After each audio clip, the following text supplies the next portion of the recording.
Money laundering has become a biggest threat for any economy, and India is an emerging economy. In such situation, if we will not care for the money laundering, then it can become serious threat for the country. Hello everyone, welcome to the Economy Primer series of Drishti IAS. I am Ritu and today's session is about shell companies. Why we have chosen this topic? Because recently we have heard that so many news are coming related to Adani Hindenburg, and also the Indian stock exchanges, foreign stock exchanges, and Indian investment in foreign stock exchanges. So for that, this topic is very much important, that how shell companies are becoming biggest source for money laundering. So moving to the points of discussion part. First of all, we are going to discuss that why this topic is into the discussion. So here we will discuss the few cutouts from the newspaper, and then we'll have a brief intro about the shell companies, and then how to set up a shell corporation, pros and cons of the shell companies, and then shell companies in India, practice question for prelims and mains. So moving to the discussion part. So here we have taken few cutouts of the newspaper. Center identifies over 2.38 lakh shell companies between 2018 and 2021. So what these numbers are showing, that these numbers are very huge in numbers, and the government of India is not paying much attention to such things, and if they are involved in the money laundering things, then government of India is very strict about such corporations. MCA to intensify crackdown on shell firms. Shell companies galore, nearly 50,000 dormant companies struck off in the last fiscal. Pandora Papers probe confirms Adani Group links with the shell companies used for the investment in Adani stocks report. So all these cutouts says that government of India is not happy with the shell companies and it is breaking down on the shell companies. So that's why this topic becomes relevant for your GS3. Moving on to the next slide, which is introduction of the shell companies. So what is shell companies? So it is a corporation without active any physical office, and but it can be a corporate entity, and they don't have any actual assets. So this is a brief definition about the shell companies, and it only exists in paper and perhaps no employees also. So this is a brief account about the shell companies, but they may have a bank account and they can have a passive investment. So why they are used for? So they are used for the legitimate reasons for obtaining different forms of financing, and also the conducting hostile takeover and issuing initial public offerings. And these types of corporation are not necessarily illegal in nature. If they are used for the noble purposes, they can be legitimate authority. But what we have seen in recent past, that most of these entities are involved in various illegal entities or illegal professions. So that's why the government of India has not very good repo about this shell companies, and they are mostly used for the illegitimate use, such as the tax evasion, tax avoidance, money laundering, and anonymity. So what is the difference between the tax evasion and tax avoidance? So tax avoidance is that by legal means you can deduct your taxes, and you are using legal means, that you are using some papers, you are using some methods to avoid the tax and to get deduction in the tax. On the other hand, tax evasion is a criminal crime, and if you they are violating the law and they are not paying the taxes, so that is called as the tax evasion. So you should know the difference between what is the tax evasion and what is the tax avoidance. So moving on to the next slide. Next slide is about how to set up a shell corporation. So first of all, you should have this clarity that all the shell companies and all the shell corporation are not illegal in nature, and if it's used effectively, that can be very good source for the financing also. And it becomes criminal organization when it used for the illegitimate purposes, such as the money laundering, tax evasion, and tax avoidance. So that's why they have a bad reputation. But here are the steps that how to set up a shell company.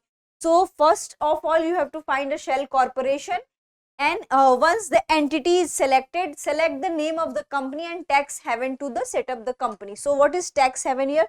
So tax haven helps the company to reduce the taxes and to deduct the taxes. So these are the tax havens, and the British Virgin Island is the cheapest country to set up the shell corporation, and the cost can be $1,500 to $2,000. It can vary from country to country. So in India it may vary, and most of the its aim is to hide the taxes and owner's identity. So most in the while setting of the shell companies, the owner's identity is hidden here, but you have to give the name of the director, or he or she has to also submit its identity proof. But here there is a twist that owner's identity will not be in the public domain, it should be the hidden. So these are the process to set up a shell companies. Moving on to the next one, which is pros and cons of the shell companies. So the shell corporation can help individual to avoid paying taxes, and also it gives access to the new market, and it can also help individual or any corporation to gain access to the foreign stocks and exchanges, which can boost the economy of any country and also an individuals. And it has this provision that you can hide your owner's identity.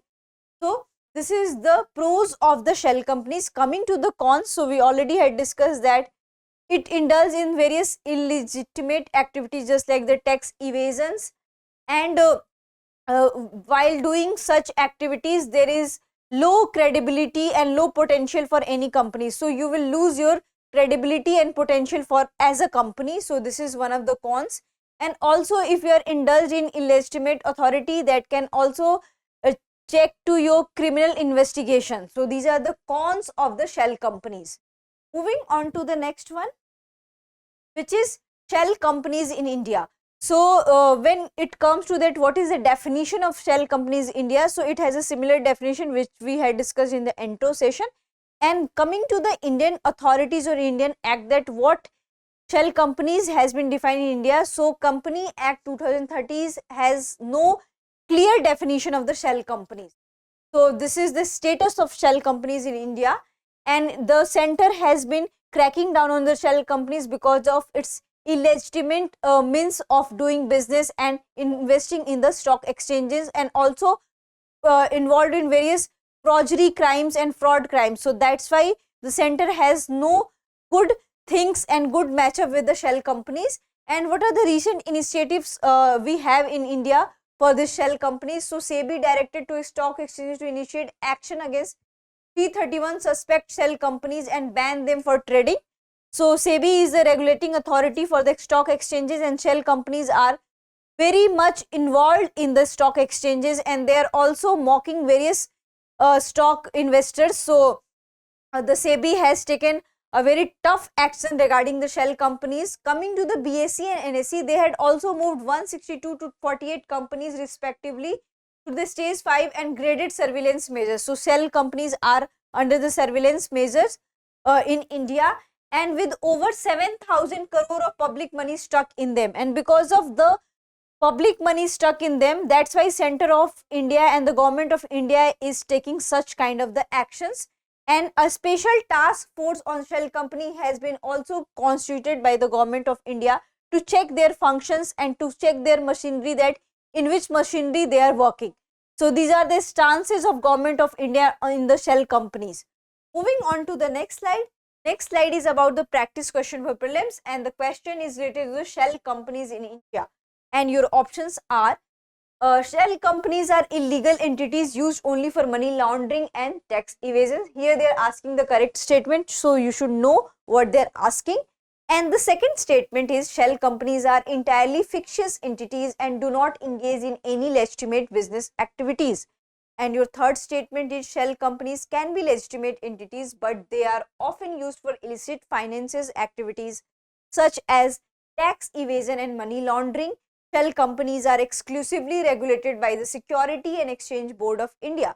So you must know what is the answer, so kindly give in the comment section. Coming to the mains part, discuss how emerging technology and globalization contribute to the money laundering. Elaborate measures to tackle the problem of money laundering.